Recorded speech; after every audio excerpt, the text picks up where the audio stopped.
right. Well, happy Friday, everybody. My name is Kelly Murray, and I'm the chair of UCF's Venture Launch program. And the goal of our program is to work with university students, postdocs, fellows to help them in their entrepreneurial pursuits. And we host a series of sessions, including founders talks. But I'm really excited to introduce you to Al Ducharme of Hoverfly Technologies. Al, I would love for you to just give some background on who you are, your affiliation with UCF. Tell us a little bit about yourself. Hi, everyone. Thanks for having me. Thanks for your interest. So my name is Al Ducharme. I graduated from UCF from Creole in 1995 and started teaching at UCF, part of the engineering technology department. Along the way, became the assistant dean, and I was there for about 12 years. While I was at UCF, I had an idea and was a classic company. It was in my kitchen over a glass of Jack Daniels.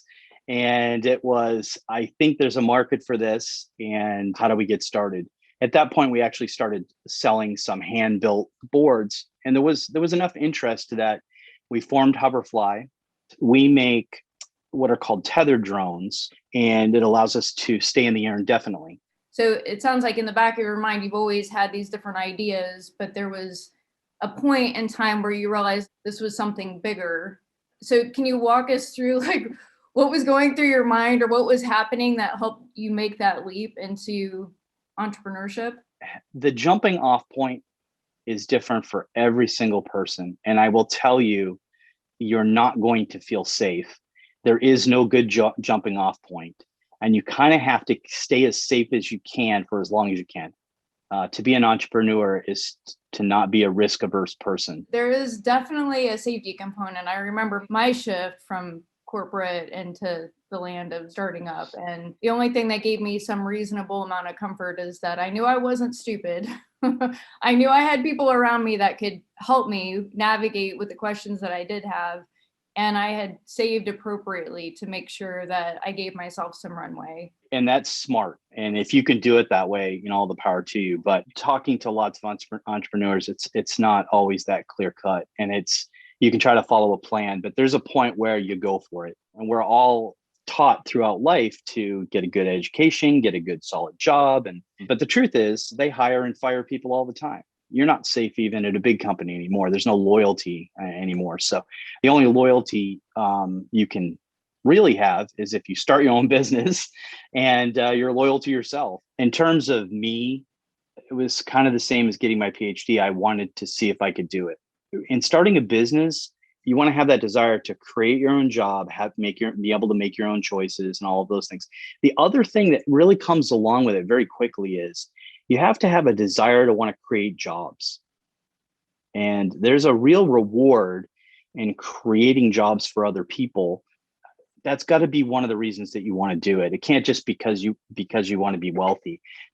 I drove a car with no air conditioning for the last 5 years. So it's definitely not because you are going to make millions of dollars. That can't be the only reason you do it.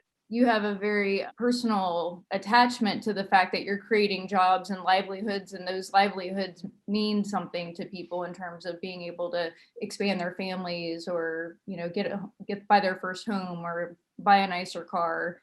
Right. And for you, it was getting air conditioning after living in Florida.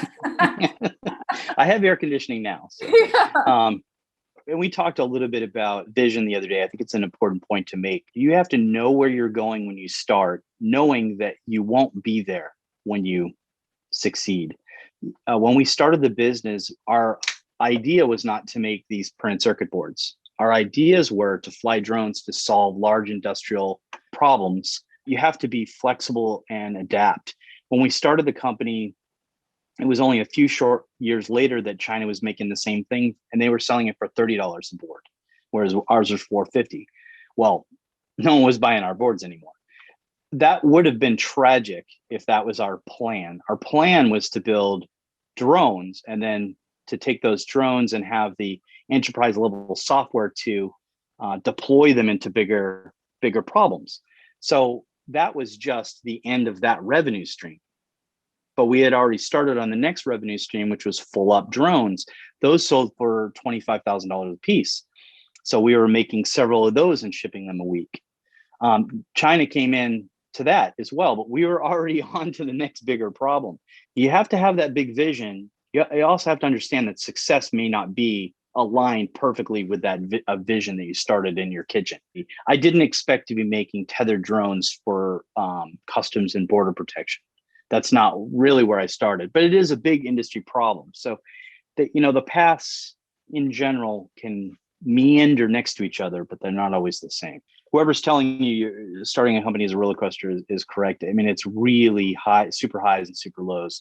And so the first 5 years was all bootstrapped. We were taking money we made from selling products and putting it back into the company. And very quickly after we started, we lost one of the founders. Startup life isn't for everyone. Not getting paid for a lot of hard work is not for everyone. And we worked for the first 5 years without drawing any money from the company. We put everything back in.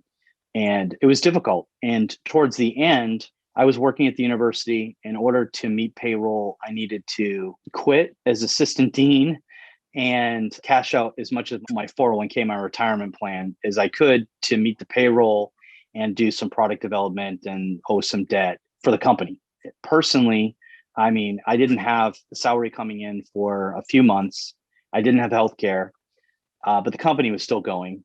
And I knew at that point, it was a tough time. My wife was 7 months pregnant and we didn't have healthcare and I had no salary. And I was talking to a few key investors. And one of those investors really had his own vision for where we could go. It aligned somewhat with our vision. And he came in as CEO and gave us a check for $1 million. At that point, you'll find most entrepreneurs that are successful have that kind of story in their background. And now I kind of, I'm proud of it. Whereas at the time, I thought my family was going to disown me. But we got the investment, we got healthcare. I had my son, everything was great. Now, since then, we have a number of investors. Everybody talks about valuation. Well, your valuation is zero until you actually sell something or get large contracts. And then your valuation is basically the size of those contracts. Thank you for all the insights, advice, the list of resources that you provided for IP and legal and accounting. I think you gave some really great insights on vision and thinking about not trying to build before you have a problem to solve. So all really good lessons learned. Al, thank you so much for your time. Hey, thanks everyone. Thanks for the time, Kelly, and hopefully people learned some things. Is the best way to reach you maybe through LinkedIn? If people that's a good place. Okay. I'll promise to check it more often. Thank you so much. Really, this was very insightful.